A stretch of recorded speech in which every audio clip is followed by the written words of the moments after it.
S1200 BMW. Selama pakai yang ni macam yang aku guna pedok stand ni kan, aku baru dapat mengetahui bahawasanya kita boleh roll dia ke depan, tolak dia sikit, angkat sikit, tolak, tapi jangan angkat banyak, nanti motor jatuh.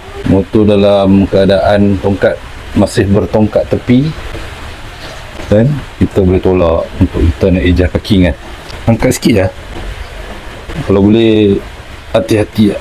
Aduh, ni aku boleh roll ke depan sikit lah. Kita boleh ejah kan dalam, kalau contoh parking tempat sempit, contoh dalam rumah apa kan, pakai je pedok performance. Sebab dia ada tu lah, ada roda kiri kanan kan, yang membantu kita nak ejah parking bagi rapat dengan dinding.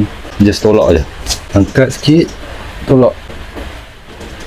Aduh, tak nampak lah kalau motor berat jaga-jaga. Cak R25 ni halui lah, tak berat sangat. Okay kan, dapatkan performance ni. Ramai orang nak beli, tengok jumlah sul berapa. Bukan motor kecil-kecil pakai 650 S1200 BMW. Selama pakai yang ni okay, kan gigi 250 je pakai.